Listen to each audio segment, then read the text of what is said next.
ষষ্ঠ উপজেলা পরিষদ নির্বাচনে ফেনীর দাগনভূঞা উপজেলা পরিষদ নির্বাচন কোনো প্রকার অপ্রীতিকর ঘটনা ছাড়াই ভোট গ্রহণ সম্পূর্ণ হয়েছে।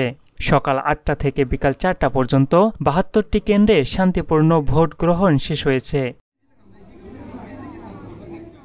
এদিকে উপজেলার বিভিন্ন কেন্দ্রে পুরুষ ও নারী ভোটার ছিল লক্ষণীয়। যার যার পছন্দের প্রার্থীকে ভোট প্রদান করেছেন ভোটারগণ। দেখা যাচ্ছে নতুন ভোটারের সংখ্যা অনেকটা বেশি। আমাদের এখানে ভোটের জোয়ারের মতো অবস্থা হয়েছে আর কি। আমাদের এখানে পুরুষ মহিলা সব আমাদের শান্তিপূর্ণ নির্বাচন হচ্ছে। ভোটের পরিস্থিতি দেখে মোটামুটি ভালোই লাগতেছে, সুষ্ঠু নির্বাচন হইতেছে, আমরা সবাই আসি ভোট দিতে পারতেছি। দাগনভূঞা উপজেলা পরিষদ নির্বাচনে চতুর্থবারের মতো প্রার্থী দিদারুল কবির রতন বিপুল ভোট পেয়ে আবারও জয়লাভ করবেন, এমনটাই প্রত্যাশা করছেন ভোটারগণ। নির্বাচনের পরিবেশ দেখা যাচ্ছে, সেজন্য সরকার বাহাদুর প্রতি কৃতজ্ঞতা প্রকাশ করছি এবং এই এলাকার সকল জনগণের প্রতি কৃতজ্ঞ। মানুষ যেভাবে স্বতঃস্ফূর্তভাবে নির্বাচনে অংশগ্রহণ করেছে, ভোট দিচ্ছে, সেটা দেখে আমার কাছে খুব ভালো লাগছে। আমি আশাবাদী।